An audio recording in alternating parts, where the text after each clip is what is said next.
we doing here? When it comes to Malik Willis, I don't know. Do you think that they'd want him? Do you think people would sign up for Malik Willis right now? I think most people would be like, why would you pay for another quarterback when you could just ride out this it's pretty clear. Well, then this is a rebuild year. Why not just ride it out for free, basically, with Shedeur Sanders? And then if you have to, fine. If there's an injury, if Shedeur, for whatever reason, can't make it through the year or is benched because it's clear he hasn't gotten better or whatever, then fine, we'll see some games out of Watson, but it's the end. It's the end of an era. I'll make the argument. I'll say that I'm not the right guy to do it because I don't mind Shedeur at all. But if they were just looking at him going, none of these guys are going to work out, then you got to do what you got to do. Don't worry about it. I got, you know how I back this up. But, hey, don't worry about it. I back it up. I got something coming up later on in the show that'll tell you exactly what they're going to do. But, by the way, I always say this. Why do people feel like automatically it's a rebuild year? It's like they trying to and we'll talk about it. It's like they're trying to amp up Andrew Berry to get a false sense of security.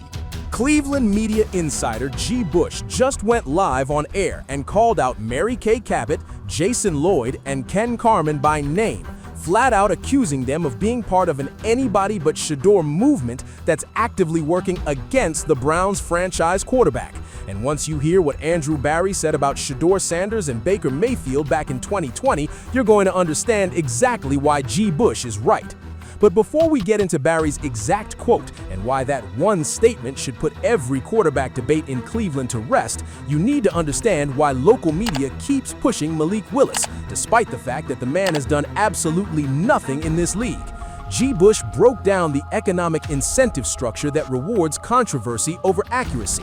And when you factor in what Myles Garrett, Denzel Ward, and Shelby Harris have been saying, statements the media keeps burying, a clear and coordinated pattern starts to emerge. Let's get into it. G. Bush didn't come out swinging with vague criticism. He called specific people out by name.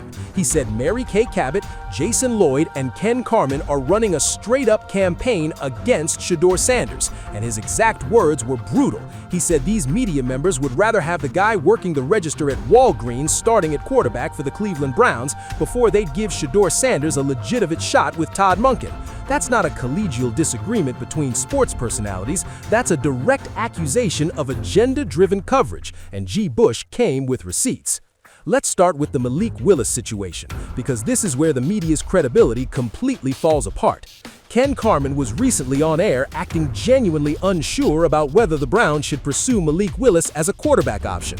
Think about that for a second. Malik Willis, a guy who's been in this league and shown absolutely nothing to suggest he can be a franchise starter, and Cleveland media is putting him out there as a real alternative to Shedeur Sanders, a first-round talent who already won more games as a rookie than any other Browns quarterback in recent memory. Because let me just tell you this, Malik Willis has never been like that. And you know it, and I know it, and the world knows it. So y'all might want to stop the cap. And Willis is just the beginning. The media keeps floating every journeyman name imaginable. Mac Jones, Kirk Cousins, random veterans who failed everywhere they've been, while simultaneously questioning whether Shedeur is ready. What? G. Bush has a theory, and it's economically sound. Controversy drives engagement. A settled quarterback situation where everyone agrees on the starter doesn't move the needle on clicks or ratings. But if you can manufacture uncertainty, if you can keep fans going back and forth in the comments section, you grow your audience. For media personalities whose livelihoods depend on traffic and engagement, there's a real financial incentive to keep the controversy alive, even when the organization has already made their decision crystal clear.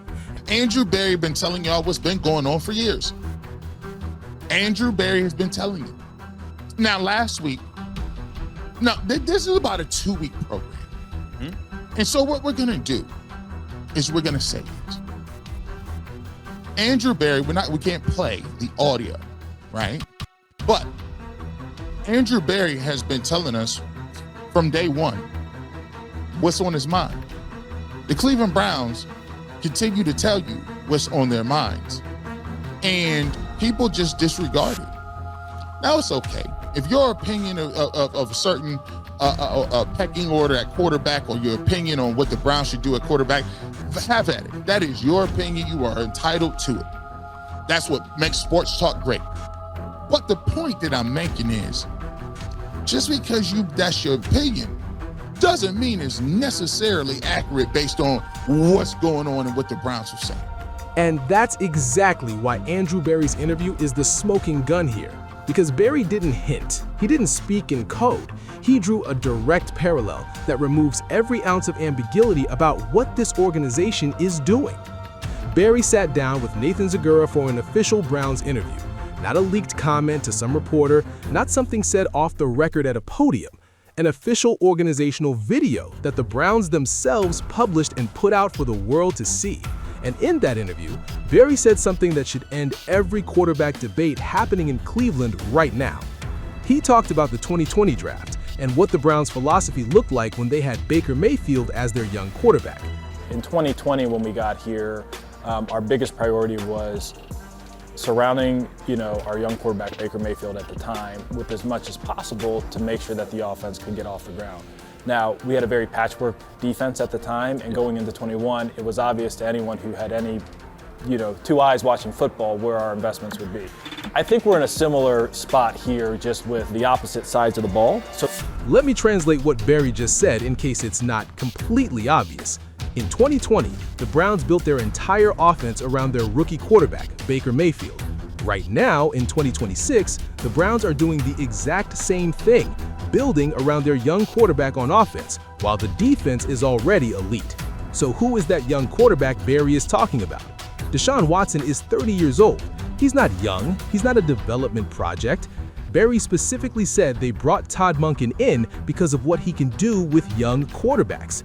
Shedeur Sanders is 22 years old. He's the young quarterback. He's the one Berry is comparing to Baker Mayfield. He's the one the entire offensive rebuild is built around.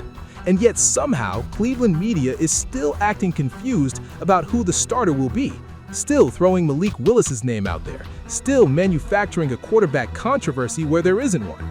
G. Bush sees this for exactly what it is, and he's calling it out by name because somebody has to. Now let's talk about the player statements the media keeps downplaying, because it's not just the front office pointing in one direction, it's the players inside that locker room. Myles Garrett, the face of this entire Browns defense, said Shedeur's going to get the first shot at it, and we're looking at him like that. Because I still do things that none of y'all do. Who's none of y'all? You will, rest of the league. Like what? Hey, hold on. Hey, you, bro. Hold on. Yeah, what are we talking about? Hold on. Yes, that record stands, and we're not taking that away. There's nobody in the league who can line up from left to right and play every position as if they got paid at that position. Facts. I have a sack at every spot across the line. You can have a sack at, I'm talking about truly play it at my weight. The best player on this team is publicly backing Shedeur as the starter. Denzel Ward said Shedeur has a great opportunity to go out there and get that job if he wants it.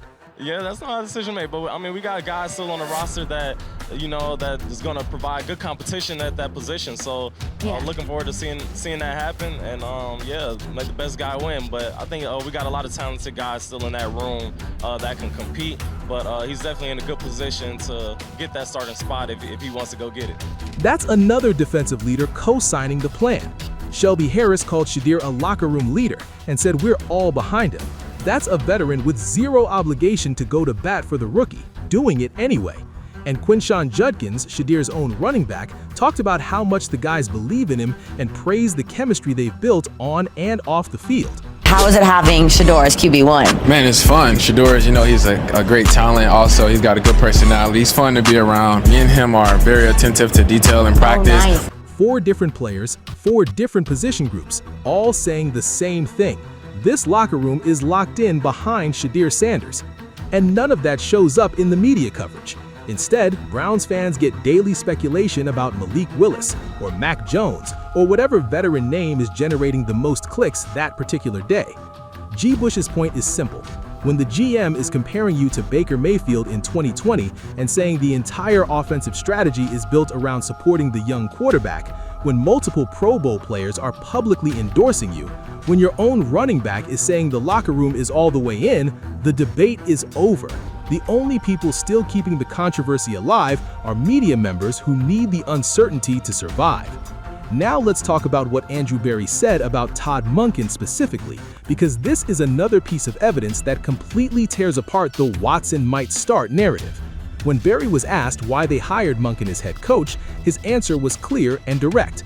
We brought Todd Monken in because of what he can do with young quarterbacks. Offensive track record was quite honestly like unprecedented in terms of being on the open market.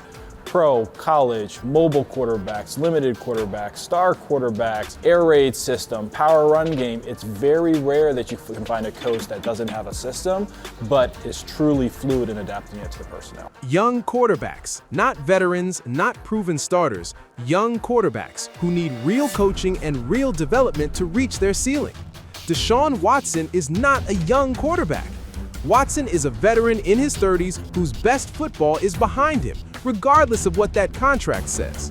If the Browns wanted a coach who could maximize a veteran talent, they would have gone out and hired someone with that track record. Instead, they specifically hired Monken for his ability to develop young quarterbacks. And that tells you everything you need to know about who they're planning to develop.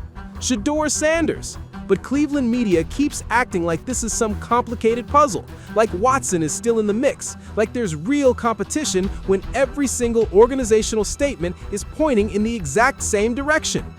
G. Bush is fed up, and honestly, Browns fans should be too. Because this isn't just lazy analysis, this is actively misleading coverage that's creating unnecessary anxiety in the fan base. Here's the economic reality G. Bush laid out.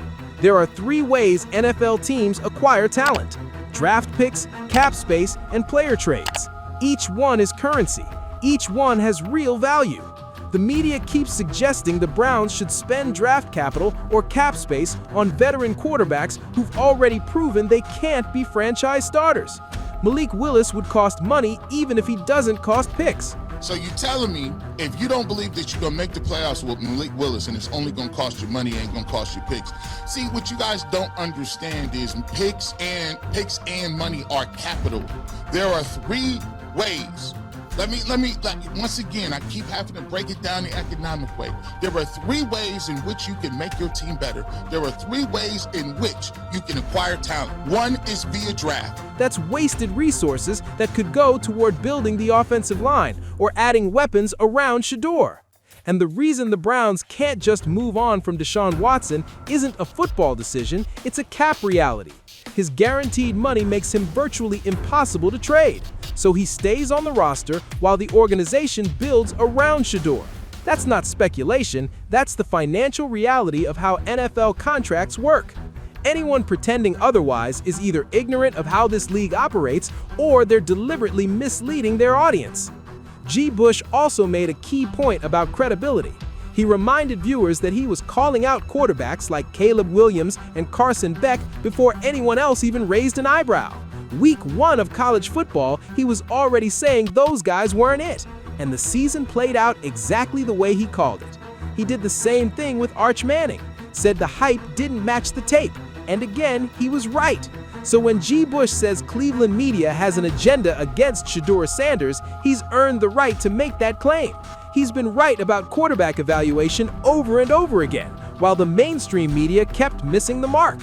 The Baker Mayfield comparison is devastating to any argument that Watson might still start.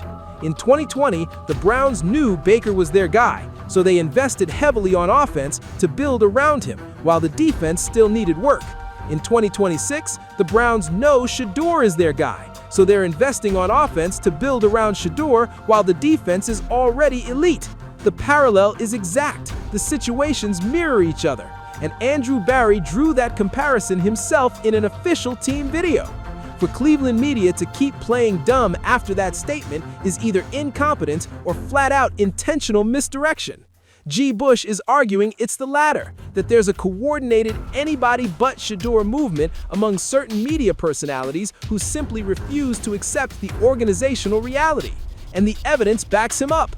When multiple Pro Bowl players are publicly backing Shedeur, when the GM is literally comparing him to Baker Mayfield, when the head coach was hired specifically to develop young quarterbacks, continuing to push Malik Willis as a legitimate alternative isn't journalism, it's advocacy for a position that contradicts every available fact. Here's the bottom line. Andrew Barry compared Shedeur Sanders to Baker Mayfield in 2020. That comparison tells you everything you need to know about how this organization views their quarterback situation. They're not hedging. They're not keeping their options open. They are building around Shedeur Sanders the same way they built around Baker Mayfield 6 years ago. And if Cleveland media won't report that truth accurately, voices like G. Bush will keep calling them out by name until they do. There's a bigger lesson here about how media coverage shapes public perception, even when it runs directly against organizational reality. The Browns have been crystal clear. Barry compared Shedeur to Baker. Monken was hired to develop young quarterbacks.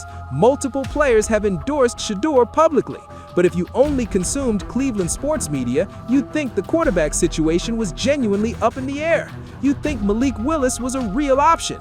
You'd think Watson still had a legitimate shot to start Week 1. That gap between what the organization is actually saying and what the media is reporting is exactly what G. Bush is exposing. And it matters because it shapes how fans see their team, how national media covers the Browns, and potentially how free agents think about Cleveland as a destination. When a franchise has real clarity at quarterback, but local media manufactures confusion, it creates a false sense of instability that benefits nobody except the people profiting off the drama. G. Bush calling out Cat, Lloyd, and Carman by name is significant because it forces accountability.